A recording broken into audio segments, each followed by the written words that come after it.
crafters, this is Lund with Robert's Crafts for another installment of your Try It Thursday.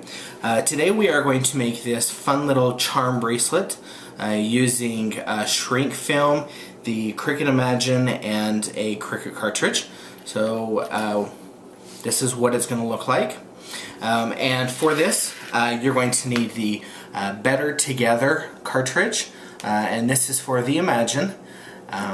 And once again, this only works on the Imagine, but if you don't have the Imagine, you can go ahead and I'll show you some little ways how you can go ahead and create the same project. You'd of course use different designs, but you'll be able to do the same project.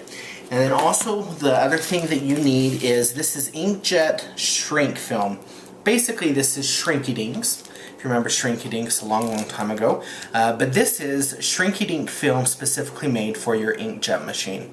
Now in order for us to print off using the Imagine, we have to use this. Now if you don't have an Imagine, you can use just the normal shrink film, and you can stamp or you can draw on your image and cut it out, or you can run that through the Cricut machine and color it with your own markers. So, so there we go.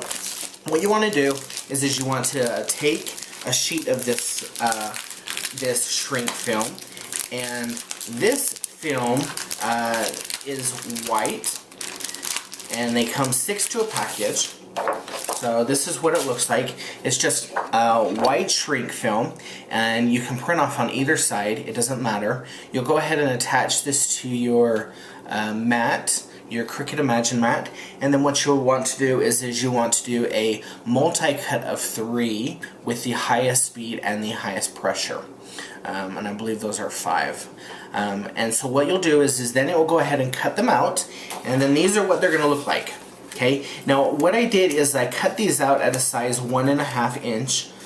So I have lots of different ones, different words. I've got different pictures, just whatever you want that you want for your bracelet. And then what you want to do is you want to take your Crocodile from We Are Memory Keepers, and we're going to go ahead and use the smaller hole punch. The 1/8 hole. And let's see, we're going to go ahead and do the You're a Peach image. And you'll do this the same with everything else, with all the other ones. You're going to take a corner and just go ahead and punch it. Okay, and let's see, you know what? I punched it off to the edge, so let's do a different one. We'll do this one. And there we go. Okay, and then what we're going to use is we're going to use our embossing tool. Now this is from American Crafts. This is a heat gun. This is much hotter heat than a normal hair dryer. This is about 500 degrees. And what you want to do is with this, you want to get some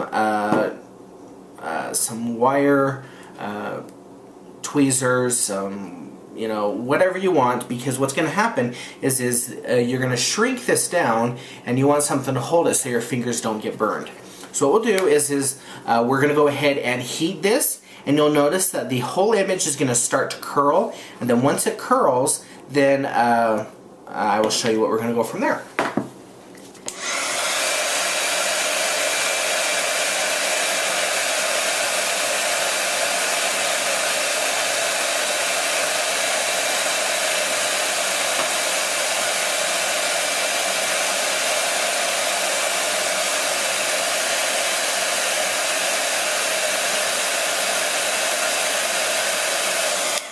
Okay, now usually it'll start to flatten out, and then I like to get something that's clear, or something that does not have a texture on it, and I place it on there, and I'm just going to go ahead and hold it on there.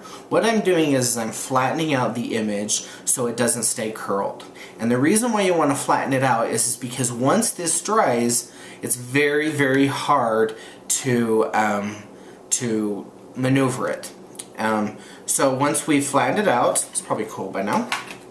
There we go. See, here's another one that I've done, the You Make My Heart Sing. And I don't know if you can see it, but there's the little hole. Okay, so there's the hole. Now you want to remember to poke the hole in your shrink art before you shrink it, because if you try to do it afterwards, it's going to make it almost virtually impossible. You can still do it, but it won't look as good. Okay, and then what we're going to do is we're going to take a jump ring, and then I've taken some chain. This happens to be 6 inches. The traditional length for a bracelet would be 7 inches, but what I'm doing is I'm taking a toggle, and what I'm going to do is I'm going to take one end and use a jump ring and attach it to this end, and then take the other one and attach it to this end. If you look at my example, that's all that I've done. Okay, and then there's my jump rings. So basically what we've done is we've created it so when you wear it, it kind of locks it.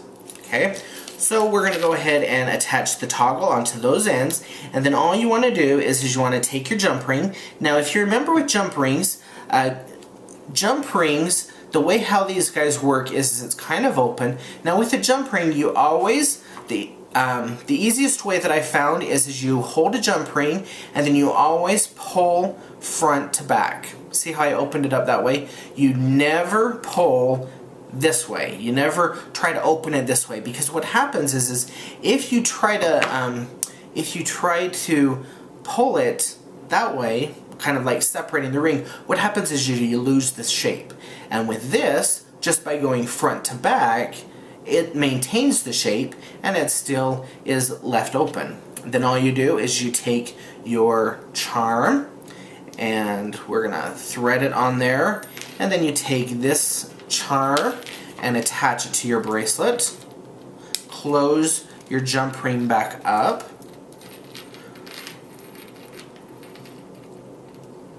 Like that. And add the other charms.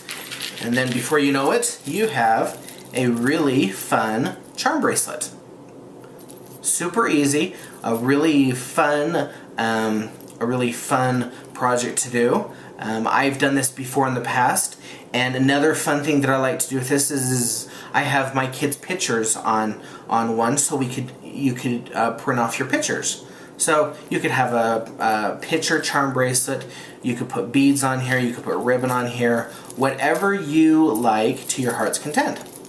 So there we go with today's Try It Thursday, and as always you can find this and other great products at your local Roberts Craft store and on our website www.robertscrafts.com, and until then, happy crafting.